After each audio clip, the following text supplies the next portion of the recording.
नमस्कार।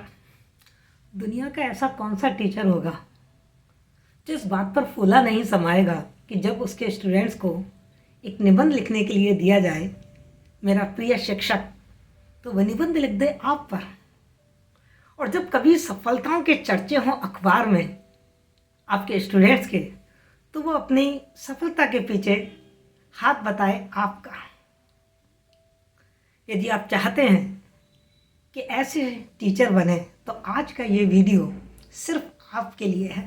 अंत तक देखिएगा, पसंद आए तो शेयर कीजिएगा। अच्छी बातों को शेयर करना भी पुण्य होता है। अभी तो अपनी उंगली उठाइए और मेरे चैनल को सब्सक्राइब कर दीजिए। हाँ, तो मैं बात कर रही थी कि यूं ही नहीं मिल जाती मंजिलें, राही को एक जुनून सा दिल में जगाना पड़ता है। मैंने पूछा चिड़िया से कैसे बना आशियाना, तो बोली कि भरनी पड़ती है उड़ान बार बार और तिनका तिनका उठाना होता है। जी हाँ, यदि आप चाहते हैं कि आप विद्यालय स्तर पर, विद्यालय से ऊपर उठकर अपने शहर, अपने राज्य, अपने देश और ग्लोबल स्तर पर अपनी शैक्षणिक उपलब्धियों के लिए जाने जाएं, और सबसे ज़्यादा आप अपने स्टूडेंट्स की आंखों में अपने लिए श्रद्धा और प्यार का सागर उमड़ता देखना चाहते हैं, तो आपको आज की मेरी कहानी पसंद आएगी। मैं दूसरों की बात नहीं करती, क्योंकि मुझे नहीं मालूम उसमें कितनी सच्चाई है और कितनी खोट मिली हुई है। मैं हमेशा अपनी बात करती हूँ, क्योंकि मुझे मालूम है कि इसमें केवल सच्चाई है और निखाली सच्चाई है। मैं अपने बच्चों के साथ कैसे जुड़ती हूँ वो बताती हूँ आपको। सबसे पहले मैं अपने बच्चों के साथ वो मौका, वो अवसर कभी छोड़ती ही नहीं जब मुझे उनको एजुकेशन का महत्व बताना होता है। मैं उनको बताती हूँ कि बेटा, एजुकेशन वो जादू की छड़ी है जो छूते ही पत्थर को भी सोना बना देती है। और इसके लिए मैं उनके आसपास के उदाहरण ही आपको देती हूँ। देखा बेटा, अपने स्कूल के पंडित जी हैं ना जो घंटी बजाते हैं, उनके बेटे का अजमेर मेडिकल कॉलेज में एडमिशन हो गया है। देखा बेटा, महेश जी है ना जो अपने ऑफिस में बाबू हैं, उनके बेटे ने इस साल आईएएस क्लियर कर लिया है। तो इस तरीके के उदाहरण मैं उनको एजुकेशन के सफलता के देती हूँ कि देखिए एजुकेशन के बल पर किस तरीके से लोग अपना रहन सहन, अपने सपने, अपने मन की इच्छाओं को प्राप्त करते हैं। तो बच्चे एजुकेशन प्राप्त करने के लिए मोटिवेट हो जाते हैं। मैं अपने बच्चों से आत्मिक संबंध जोड़ लेती हूँ। मैं मुस्कुराती बहुत हूँ क्लास में, और मुस्कुराते हुए क्लास में हमेशा फुटवर्क करती रहती हूँ। बच्चों के कभी सर पे हाथ रख के, कभी उनके कंधे पे हाथ रख के, कभी उनकी पीठ थपथपाती हूँ। इस तरीके से उनके साथ एक आत्मिक रिलेशन मेरा हो जाता है।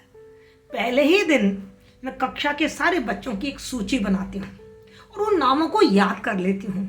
मैं कभी भी किसी बच्चे को ए लड़के या ए लड़की या पीछे वाला या सेकंड लाइन वाला ऐसे कह के नहीं बुलाती। मैं हमेशा अपने बच्चों को उनके नाम से बुलाती हूँ, जिससे बच्चे मेरे अंदर उतर जाते हैं और मैं बच्चों के अंदर उतर जाती हूँ। मुझे जब भी अवसर मिलता है तो मैं उन बच्चों को मोटिवेट करती हूँ।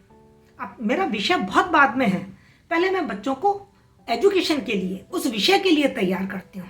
मैं उनको मोटिवेट करती हूँ कि उन्हें क्यों पढ़ना चाहिए और उन्हें ये विषय क्यों पढ़ना चाहिए। जैसे मान लो मैं हिंदी पढ़ाती हूँ तो मैंने हिंदी का महत्व बताती हूँ। बेटा, ये आपकी मातृभाषा तो है ही, आज राष्ट्रभाषा नहीं है, लेकिन किसी दिन राष्ट्रभाषा भी बन जाएगी। और जब आप इस भारत से बाहर कहीं जाएंगे तो बताइए आपकी पहचान क्या है। आपकी पहचान हिंदी भाषी है, तो आपको हिंदी पढ़नी चाहिए। और कितनी शर्म की बात है कि हम अपनी ही भाषा को सही ना बोल पाए ना लिख पाए। बताइए, दूसरे की भाषा में थोड़ी गलती भी हो जाए तो माफ करने लायक है, लेकिन अपनी भाषा के लिए तो ये नहीं चलेगा। आपकी माँ है, आंटी बहुत खूबसूरत है तो उसको माँ थोड़ी बना लेंगे। हिंदी आपकी माँ है। बताइए, आप अपने माँ से कितना प्यार करते हैं, तो आपको हिंदी से भी उतना ही प्यार करना पड़ेगा। तो इस तरीके से मैं अपने विषय के प्रति उनके मन में एक रुचि पैदा करती हूँ। सबसे बड़ी बात मैं क्या करती हूँ अपने बच्चों के साथ कि जब पढ़ाना शुरू करती हूँ उसके पहले मैं बच्चों को एक बात बोल देती हूँ। बेटा, मैं आपको जो पढ़ा रही हूँ ना, अंकों के लिए नहीं पढ़ा रही हूँ। आप मुझे 5-10% नंबर कम ला के दिखा देना, कोई फर्क नहीं पड़ता। फर्स्ट डिवीजन नहीं आएगी, सेकंड डिवीजन आ जाएगी। 90% मार्क्स नहीं आएंगे, 80% मार्क्स आ जाएंगे, थर्ड डिवीजन आ जाएंगे। अरे दुनिया में थर्ड डिवीजन और सेकंड डिवीजन वालों ने भी बहुत कुछ किया है। इन टॉपर्स ने ही सारे रिकॉर्ड नहीं तोड़े हैं, बहुत कुछ है। तो उन बच्चों के मन में, और फिर कुछ ऐसे उदाहरण भी दे देती हूँ कि देखिए ये सेकंड डिवीजन पास था, इसने ऐसे किया, देखो इसके इतने % मार्क्स थे, इसका यहाँ एडमिशन हो गया। तो बच्चों के मन में से जो परीक्षा का भय है, जो अंकों का भूत है, वो थोड़ा खत्म हो जाता है और वो सहज हो जाते हैं। उसके बाद मैं बच्चों के बाल मनोविज्ञान के अनुसार उनकी समस्याओं को, उनके अंदर चल रहे जो अंतर्द्वंद हैं, उन द्वंद्वों से संबंधित कुछ घटनाएं, कुछ प्रसंग, कुछ कहानियां उनको सुनाती हूँ। क्योंकि मैं जानती हूँ कि आजकल का जो किशोर बच्चा है या युवा बच्चा है, उसके मन में क्या चल रहा है।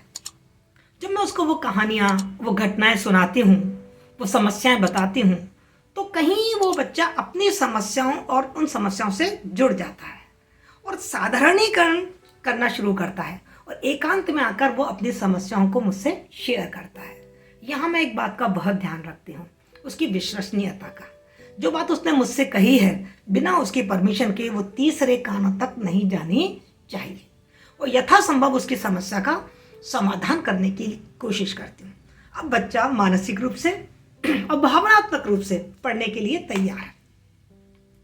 अब शुरुआत होती है मेरी कक्षा में पढ़ाई की, और जब मैं पढ़ाई शुरू कराती हूँ, किसी टॉपिक को लेती हूँ, तो टॉपिक के पहले मैं उस टॉपिक को खुद पढ़ती हूँ और उस टॉपिक से संबंधित जो बिल्कुल लेटेस्ट अपडेट हैं, कोई अखबार की कटिंग है, अखबार में कोई न्यूज़ आई है, कोई मूवी आई है, कोई टीवी पे सीरियल चल रहा है, कोई टीवी सीरीज ऐसी आई है, या कोई घटना ऐसी घट गई है, कोई प्रसंग है, कोई पुरानी लघु कथाएं हैं, इस तरीके की लघु कथाएं वगैरह सुनाकर उनको उस टॉपिक के करीब लेकर आती हूँ।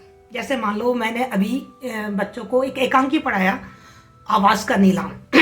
तो पहले मैंने उनको एप्पल डेली और अमेरिका और भारत में मीडिया की क्या स्थितियाँ हैं, उससे संबंधित कुछ समाचार सुनाए, कुछ कटिंग सुनाई, कुछ घटनाएं मैंने उनको बताई, कुछ मैंने उनको पीपली लाइव है, नायक मूवी है, इस तरीके की मूवीज़ के बारे में थोड़ी जानकारी दी। तो बच्चा उस टॉपिक को समझने के लिए, जानने के लिए तैयार हो गया।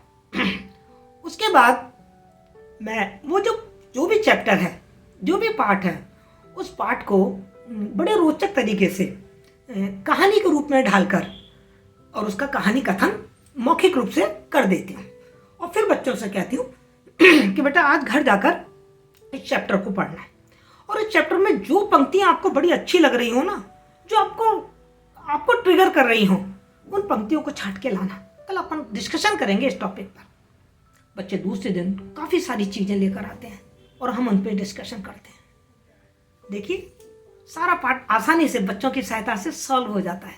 और भी बहुत सारी शिक्षण विधियां हैं हम टीचर्स को टीचिंग की, तो टॉपिक के आवश्यकता अनुसार मैं और भी बहुत सारी विधियों को अपनाती हूँ, जिससे कि बच्चों को उस टॉपिक में, उस विषय में रुचि बनी रहे। फिर क्या करती हूँ कि जो क्लास के काफ़ी इंटेलिजेंट बच्चे हैं, उनको एक काम सौंपती हूँ, इस वाले चैप्टर में से कुछ प्रश्न बनाकर लाएं। बाकी बच्चों से कहती हूँ बेटा कल है ना ये बॉलिंग करने वाले हैं और आपको बैटिंग करनी है, चौके छक्के मारने हैं, सारे प्रश्नों के उत्तर देने हैं, देख लीजिए। दूसरे दिन मैं क्विज कंपटीशन करा देती हूँ, बच्चों का चैप्टर पूरा तैयार हो जाता है। और फिर जो पढ़ाया है उसी में से होमवर्क के रूप में उनको कोई ना कोई एक्टिविटी करने के लिए देती हूँ, चाहे वो लिखित एक्टिविटी हो, चाहे मौखिक हो, या कोई स्किल से संबंधित हो। इस बहाने 24 घंटे के अंदर अंदर उनका रिवीजन हो जाता है उस चीज़ का जो उन्होंने क्लास में पढ़ा है, जिससे कि जो ज्ञान उन्होंने प्राप्त किया है वो थोड़ा स्थायी हो सके। समय समय पर मेरा एक फार्मूला है, LTR फार्मूला। उस LTR फार्मूला के माध्यम से उनकी पुनरावृत्ति कराती रहती हूँ। क्लास टेस्ट वगैरह स्कूल में होते ही रहते हैं, कॉलेजेस में भी शुरू करे हुए हैं इस तरीके के टेस्ट। बच्चों की जो लर्निंग है वो टेस्ट होती रहती है। जब एग्ज़ाम्स आते हैं तो परीक्षा से पहले उनका एक काउंसलिंग सेशन ज़रूर लेती हूँ, जिससे कि वो मानसिक और भावनात्मक रूप से परीक्षा के लिए तैयार रहें। परीक्षा में अंक तो वो बहुत अच्छे पा जाते हैं, लेकिन सबसे बड़ा फ़ायदा मुझे क्या होता है, मुझे ये होता है कि मैं अपने बच्चों से दिल से जुड़ जाती हूँ। बस तो मैं सही बताऊँ, मैं अपने स्टूडेंट्स में अपने पेट की जाए बच्चों को ही देखती हूँ कि जैसे ये मेरे बच्चे ही बैठे हैं। और उन बच्चों से मैं इतना जुड़ जाती हूँ कि जब वो बच्चे स्कूल कॉलेज छोड़ जाते हैं ना, उसके बाद भी उन बच्चों से मेरा संबंध बना रहता है। मुझे उनकी शादियों में जाना पड़ता है। कई कई बच्चे तो ऐसे अड़ जाते हैं कि मैडम आ जाए, अंगूठी तभी पहनाऊंगा। उन बच्चों के जब बच्चे होते हैं तो उनके नामकरण संस्कार में मुझे जाना होता है। और सच बताऊं, मेरे जीवन की सबसे बड़ी सफलता यही है। बहुत खुशी होती है, बहुत अच्छा लगता है जब अपने पढ़ाए हुए बच्चों को संस्कारों से सुसज्जित देखकर और जीवन में सफलता के साथ उन्हें आगे बढ़ते देखती हूँ। और हर पल पर उनको जब खुद को याद करते देखती हूँ तो लगता है कि शिक्षक से बड़ा तो कोई पद है ही नहीं। वास्तव में शिक्षक साधारण होता ही नहीं है। यदि कोई साधारण व्यक्ति भी शिक्षक बन जाए ना, तो वो अपने आप में असाधारण हो जाता है। यदि आपको मेरा ये अनुभव पसंद आया है तो इस वीडियो को शेयर कीजिए, मेरे चैनल को सब्सक्राइब कीजिए। फिर हाजिर होंगी कोई एक नया अनुभव लेके। Thank you so much.